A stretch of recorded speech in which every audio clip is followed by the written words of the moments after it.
आदि भक्तजनों, कैसे हैं आप सब? आप सभी पर माता रानी की कृपा बनी रहे। चलिए आज सुनते हैं कि भगवान श्री कृष्ण को क्यों करनी पड़ी देवी सत्यभामा से विवाह। यूं तो जब श्री कृष्ण ने देवी रुक्मिणी से विवाह कर ही लिया था और फिर उन्होंने जामवंती से भी विवाह कर लिया था, तो फिर देवी सत्यभामा से विवाह उन्होंने क्यों किया? देवी सत्यभामा को धान्य लक्ष्मी का अवतार माना जाता है। एक तो कारण यह भी था, दूसरी बात थी कि सत्यभामा ने अपने पूर्व जन्म में तपस्या कर श्री कृष्ण को पति रूप में पाने की इच्छा व्यक्त की थी। और साथ ही इससे जुड़ी और भी कुछ घटनाएं हैं जिसके कारण श्री कृष्ण को देवी सत्यभामा से विवाह करना पड़ा। तो चलिए जानते हैं कौन सी घटना थी जिसके कारण भगवान श्री कृष्ण को देवी सत्यभामा से विवाह करना पड़ा। यह बात उस समय की है जब श्री कृष्ण भगवान ने अवतार लिया हुआ था और उस समय सत्यराजीत नाम का एक राजा हुआ करता था। उसके पास सैमंतक मणि हुआ करती थी जो कि उसे भगवान सूर्यदेव ने प्रदान की थी। और उस मणि का यह विधान था कि उससे प्रत्येक दिन सोना निकलता था। एक बार सत्यराजीत का भाई प्रसेन उसे गले में धारण करके शिकार खेलने वन में चला गया और वह काफ़ी समय तक अपने घर नहीं लौटा। तो सत्यराजीत को यह शक हुआ कि श्री कृष्ण ने ही उसके भाई प्रसेन को मार डाला है और सैमंतक मणि चुरा ली है, हासिल कर लिया है।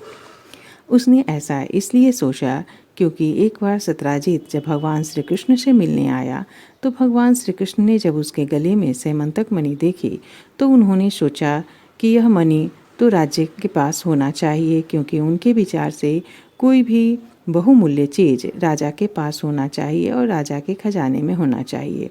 तब उन्होंने सत्यराजीत को कहा कि यह मणि वो राजा उग्रसेन को दे दे। लेकिन सत्यराजीत इसके लिए तैयार नहीं हुआ और उसने द्वारिका में एक मंदिर बनाकर उस मणि को रख दिया और वहीं से उसका भाई उस मणि को पहन करके दुनिया को दिखाने के लिए चला गया। जब ये बात पता श्री कृष्ण को चली कि उन्हीं पर मणि चोरी का आरोप लगा है, तब श्री कृष्ण अकेले ही उस वन की ओर प्रस्थान कर गए जहाँ सत्यराजीत का भाई शिकार खेलने गया हुआ था। आगे चलकर श्री कृष्ण को यह मालूम हुआ कि सत्यराजीत के भाई के घोड़े समेत एक शेर ने मार डाला है। तब श्री कृष्ण ने जो शेर के पैरों के निशान को देखकर आगे बढ़े तो देखा कि आगे शेर मरा पड़ा है और वहाँ पर एक वृक्ष के पैर के निशान हैं। तो श्री कृष्ण उनके पैर के निशान को देखकर ही आगे बढ़ने लगे। कुछ दूर आगे जाने पर उन्होंने एक गुफा देखी और उस गुफा में श्री राम अवतार के समय के जामवंत जी रहते थे। श्री कृष्ण ने उनसे जाकर सैमंतक मणि मांगी और अपना भेद उनसे नहीं बताया। तब जामवंत जी श्री कृष्ण से युद्ध करने लगे और युद्ध करते समय जामवंत जी को यह पता चला कि अब वो हारने वाले हैं या वो जीत नहीं पा रहे हैं। तब उन्हें एहसास हुआ कि इस पृथ्वी पर श्री राम के अलावा दूसरा और कोई भी व्यक्ति उनको नहीं हरा सकता। इसीलिए तब उन्होंने भगवान श्री कृष्ण से अपने सही रूप में आने के लिए कहा। श्री कृष्ण से जामवंत का युद्ध होने के पीछे भी एक कहानी जुड़ी हुई है। ऐसा माना जाता है कि रामायण के समय में जब लंका में युद्ध हुआ तब जामवंत जी के मन में घमंड आ गया, क्योंकि उस समय जामवंत जी जो 100 राक्षसों को एक बार में मार दिया करते थे। तब भगवान श्री राम के समक्ष बैठकर वो अपने बारे में काफ़ी अच्छा और बड़ी बड़ी बातें कर रहे थे। तब भगवान श्री राम ये बात समझ गए कि जामवंत जी के मन में घमंड आ गया है।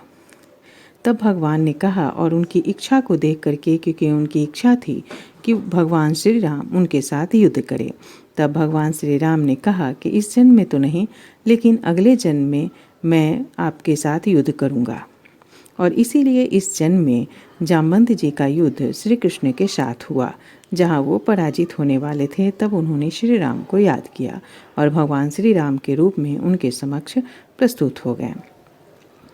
तो श्री कृष्ण भगवान ने जामवंत जी को वहाँ से राम के रूप में जब दर्शन कराए तो जामवंत जी ने श्री कृष्ण को सैमंतक मणि भेंट कर दी और अपनी प्यारी पुत्री जामवंती को भी दे दी। यानी कि भगवान श्री कृष्ण ने वहाँ जामवंती से विवाह किया और उसके बाद जामवंती से विवाह करने के बाद वे द्वारिका लौट आए। जब भगवान द्वारिका आए तब उन्होंने सैमंतक मणि लेकर सत्यराजीत को दे दी और सत्यजित वह मणि उनको लौटाना चाहता था, भगवान श्री कृष्ण को ही लौटा देना चाहता था, क्योंकि जब उसे सैमंतक मणि मिली तो वह काफ़ी लज्जित हो गया और इसीलिए वह उपहार स्वरूप श्री कृष्ण को यह समंतक मणि दे रहा था। लेकिन भगवान ने यह कहकर मना कर दिया कि आप भगवान श्री के सेवक हैं और यह मणि उन्होंने आपको दी है, तो मैं इसे नहीं ले सकता। तो सत्यजित और भी लज्जित हो गया और तब उसने कुछ नहीं सोचा और अपनी पुत्री सत्यभामा का विवाह श्री कृष्ण से कर दिया। सत्यभामा बहुत ही सुंदर कन्या थी और सत्यभामा में सारे सद्गुण भी विद्यमान थे और कहीं न कहीं देवी लक्ष्मी के ही अवतार भी थीं और इसीलिए भगवान श्री कृष्ण के साथ देवी सत्यभामा का विवाह हुआ। देवी सत्यभामा श्री कृष्ण को बहुत अधिक प्रिय थी और देवी सत्यभामा के साथ श्री कृष्ण के बहुत से सुंदर जीवन के रहस्य हैं और बहुत सारी कहानियाँ भी जुड़ी हुई हैं, जिसे मैंने अपने चैनल पर शेयर भी किया है और मैं करने वाली भी हूँ। जय श्री